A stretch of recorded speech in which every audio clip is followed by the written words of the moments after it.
Today, it is 7 December 2023. I'm going to give you a short video as a briefing for our very first tour in 2024, and that is tour 10A, and the dates is from 10 February till 17 February 2024. The purpose of this tour is to give those people the opportunity that was working in December to have a few days off and go with us to Lesotho. Lesotho is only 350 kilometers from Johannesburg, and we all gather at 4X4X4AFRICA, where we start with this tour on Friday the 9th of February is the grouping. On Saturday morning, the 10th of February, the tour starts from 4X4AFRICA.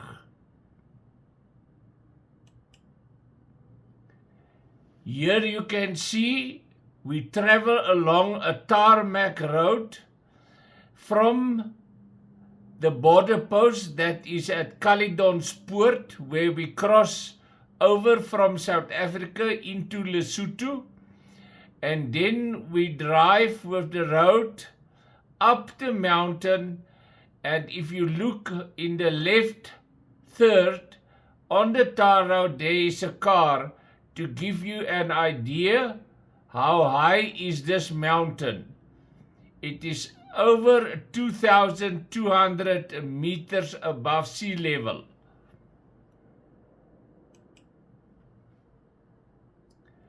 This is the progressive information with regards to the rest of the tour, and I'm going to indicate to you some points so you can have an idea about the road. There is Bethlehem, there is 4X4AFRICA.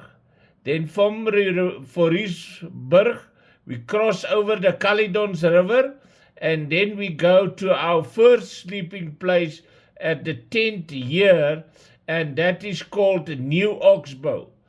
It is a small distance, but with the border crossing and the rural areas, it is quite interesting in driving slowly and enjoy it.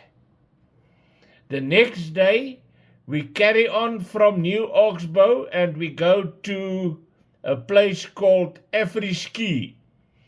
We will be there around 10 o'clock, have a nice double cappuccino that morning, and then we drive towards Sani Pass, that is on the edge, the border post here, on the edge with the border between Lesotho and South Africa, and we drive down the pass to the town called Underberg. On this red road, can you see? Those people that were pulling off-road trailers and caravans can leave it on top here at Sani Pass lodge or chalets and go without them, and the next evening, that evening we sleep down in the chalet, and the next day on that is normally the Tuesday, we return to a place called Magotlaong. From Magotlaong we cross over to the western side of Lesotho, because there is the border post of Lesotho, the whole border. So now we travel over and we sleep at Katsi Dam. Very nice to sleep there, and we also pay a visit to the dam, and we go into the dam wall after the formal briefing by the engineers. From there, the next day, we travel to Tabasheka, where we do some fuel refueling, and then we travel to a place called Mohale Dam. That is the second biggest dam in Lesotho. From there, the next day, as you look closely on this map, you will see a lot of dots that represent some mountain passes. Then we go to a place called Roma, and then we go down south east to Semokong. And the last day, the Saturday morning, when we return, we come the same way back, and at Mosero border post, we go out to Lady Brandt, and then we disperse, and everybody go their own way back home.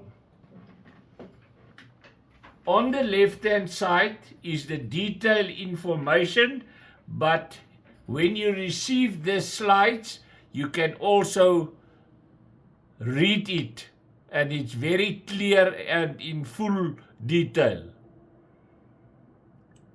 For the Afrikaans-speaking people, there are also a version so that they can read it in their own mother tongue.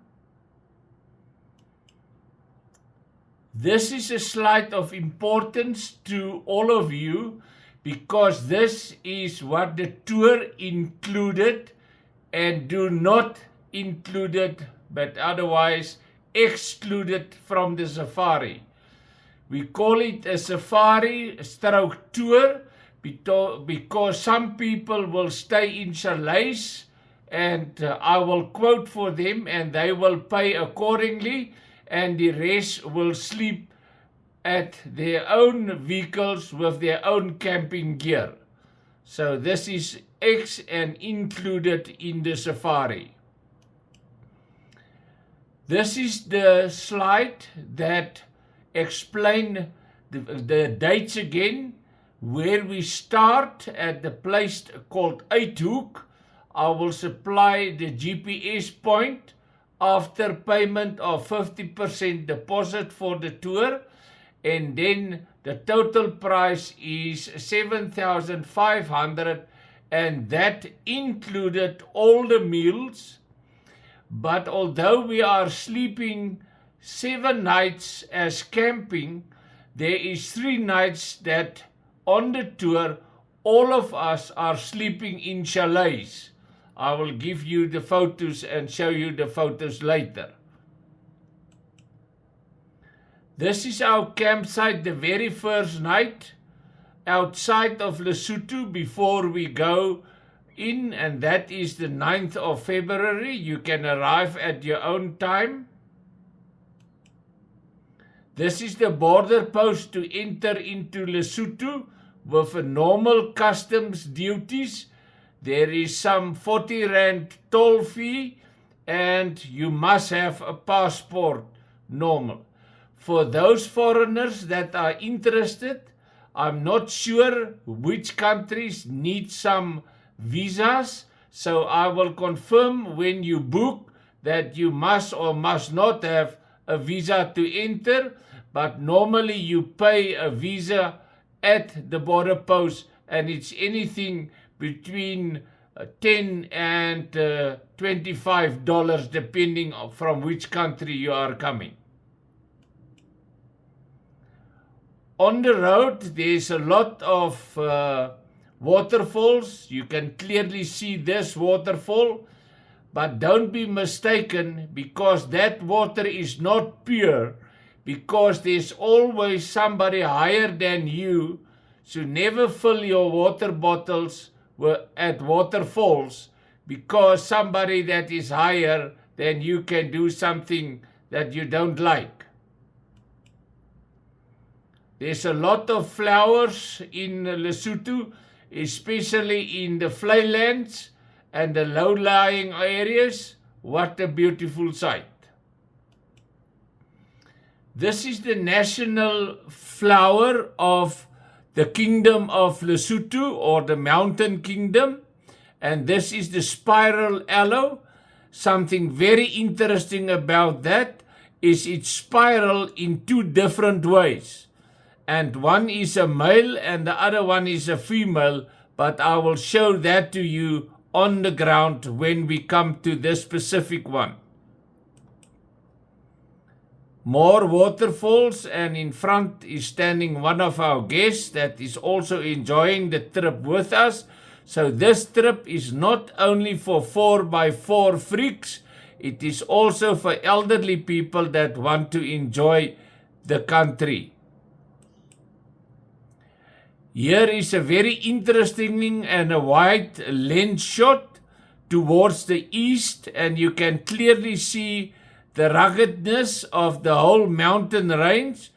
And as you look to the east, on the front slope of this mountain range is the Drakensberg range, and that is going down into KwaZulu-Natal.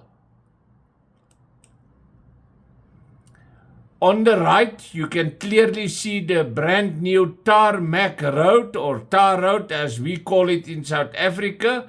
And this road is going right through this low-lying valleys,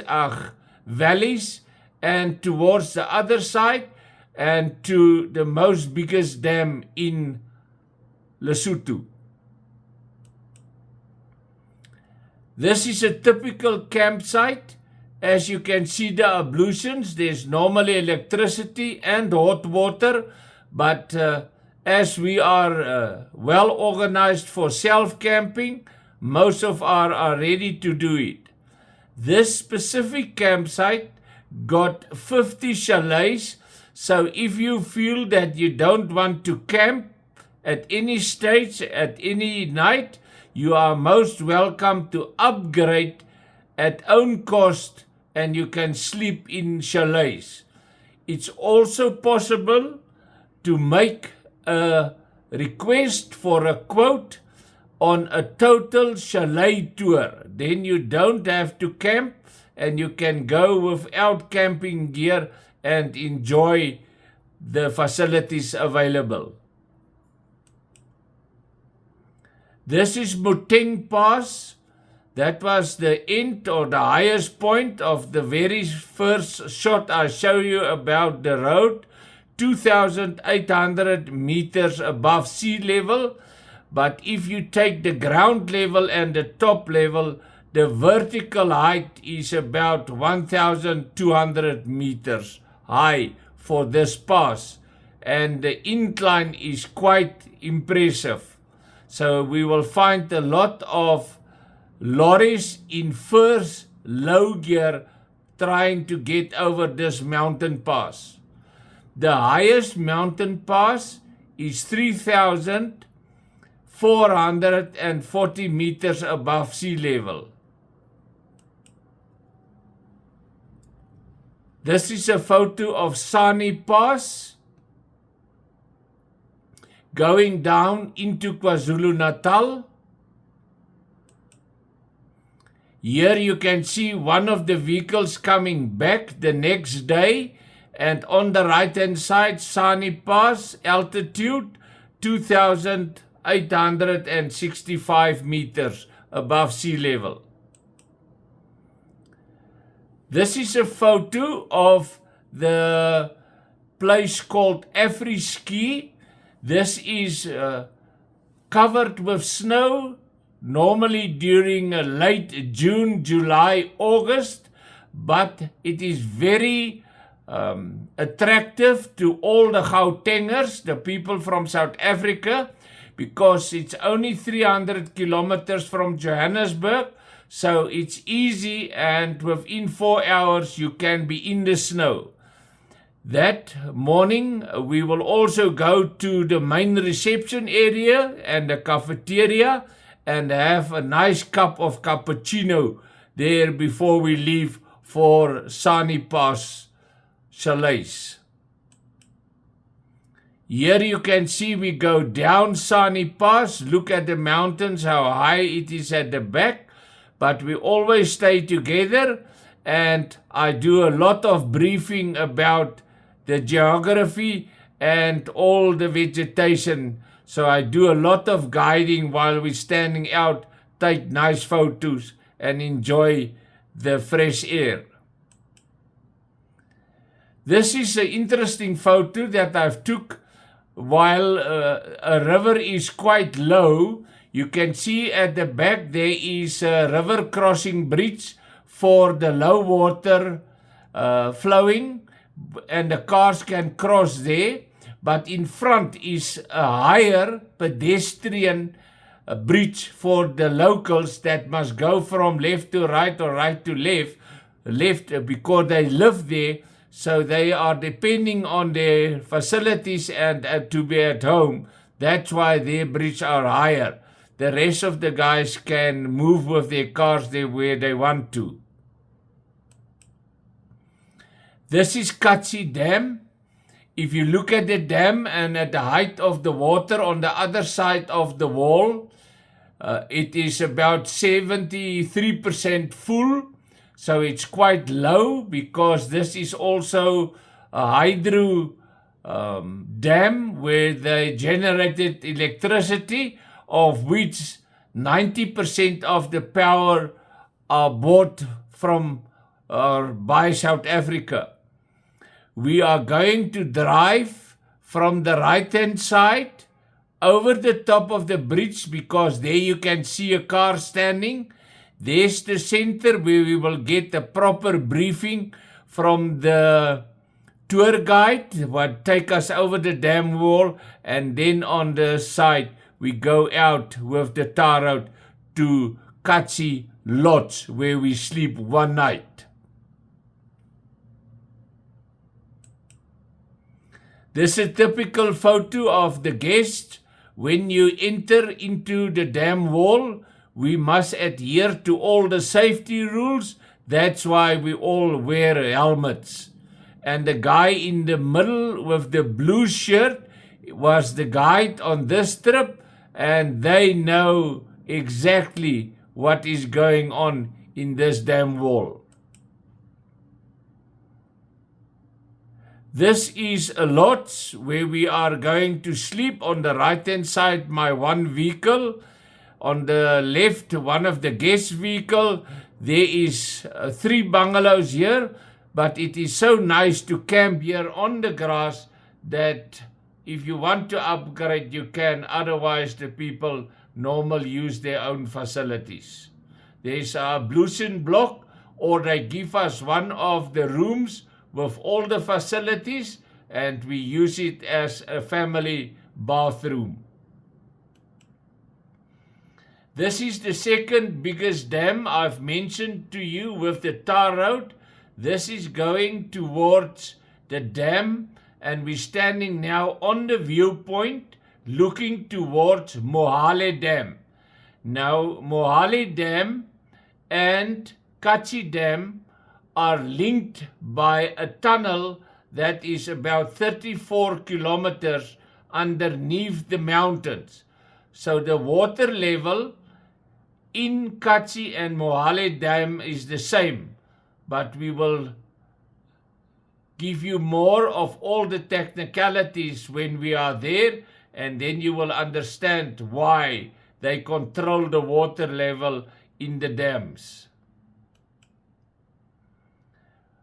During our drive through Lesotho, there's a lot of small gravel roads like this one.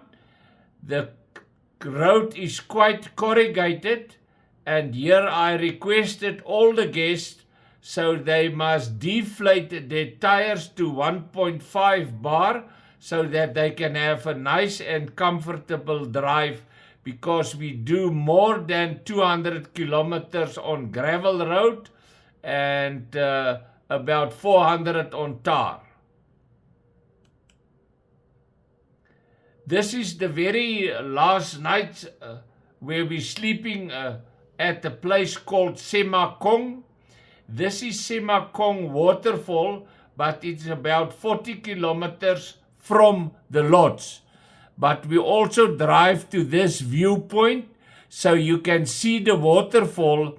But most important is the high ground on the sides of the waterfall, because that is where the world record is for the highest vertical abseiling point. and that is 104 meters. We come to the end of the video, and that's why I'm explaining this very clearly. In the old days, we've used websites, but with the new daily, hourly, minute ability to use interactive media platforms, I've decided to abolish the website, and we only work on Facebook and Twitter. As you see, that is the formal name, and you are most welcome to join us on this Facebook page, because all your photos after the trip will be posted here for your family, for your kids overseas, so they can also enjoy it as we travel along Lesotho. I normally post it every evening. If there are good signals, then it's on Facebook already instead of using a web page. So if you do, you can use WhatsApp or Telegram, and that is the international number that you can make contact with me. +27 for South Africa, then 825, and I remember it is 70 60 10, so 0825 70 6010. Once again, thank you for your time. We really appreciate it, and looking forward seeing you on this wonderful trip for 6 nights, 7 days in Lesotho.